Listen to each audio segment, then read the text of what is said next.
Hey, it's Crystal, and today we're going to be making a no-bake cheesecake. I have graham cracker crumbs. If we don't find that exactly, we're just going to go for graham crackers and make our own crumbs.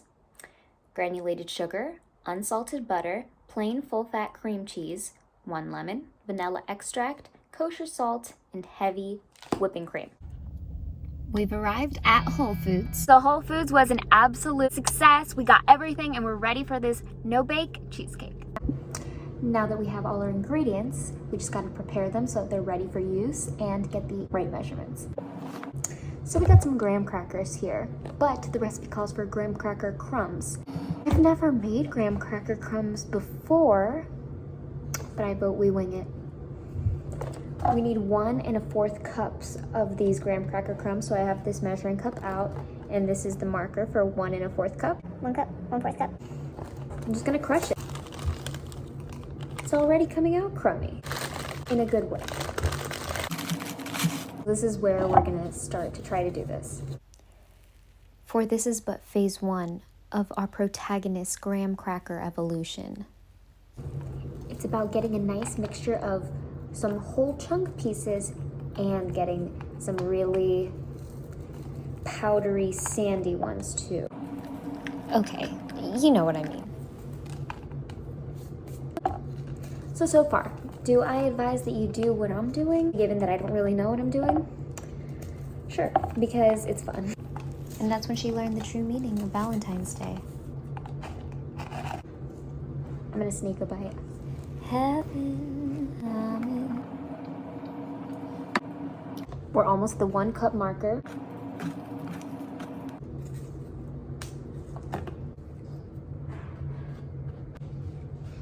We achieved it. 1 1/4 cup. Remember to keep your workstation clean at all times. Next, we need 1/4 cup of the sugar. It says refined or granulated, so we went with the granulated. I don't know if it's gonna make a difference either way. Gotta heat that unsalted butter.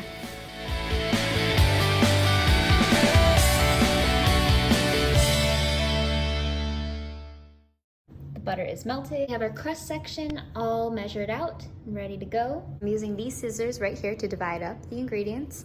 This side over here is for the crust, and this side over here is for filling. Our first step is to combine all of the crust ingredients in a small bowl. So I'm just gonna use one of the bowls. I think maybe I'm gonna use the sugar bowl. I'm just gonna pour in the graham crackers and the butter. Thing is heavy. Bam.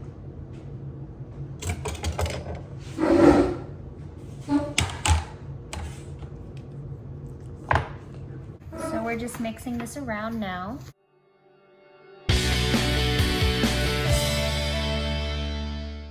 So the instructions say now we're going to pour this into our pan.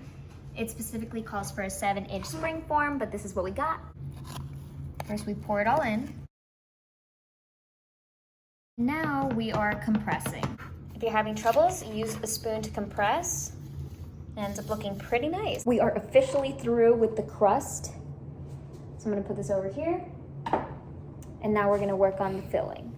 Opting to use a bigger bowl for this one was definitely the move. We're just gonna put in some cream cheese,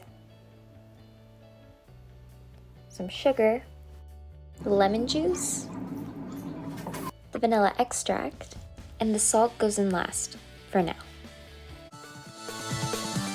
It did not take long into the stirring for me to realize that this was gonna be hard work and take a lot of muscle power. I even switched over to a whisk, as if that would change anything. Newsflash, the filling was just as difficult to stir with the whisk. The only thing that did change was my increasing rate of frustration.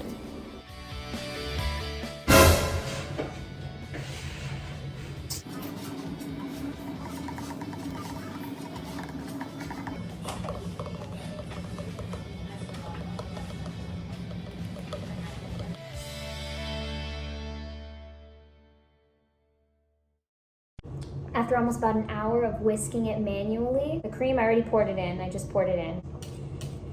it starts looking so much better. So after about almost an hour of stirring this thing, we're gonna finally transfer it over to our crust.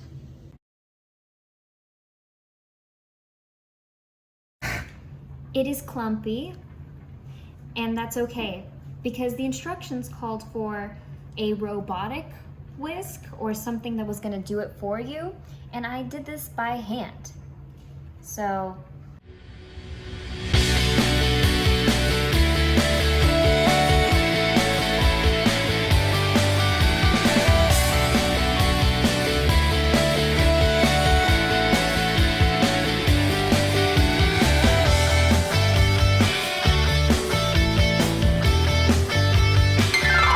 I decided that it was best to wrap it up so it's not left uncovered inside the refrigerator. Gotta do the unveiling now. Ta-da! Almost 10 o'clock now, and I put this in at 12 a.m. So it's been in there for about 10 hours. You can kind of see the little curdles still, but it smells good. We're ready for the moment of truth. Ooh, that might be too big a piece. This is like hard to scoop out. Well, this is what the piece looks like. It looks crazy, so.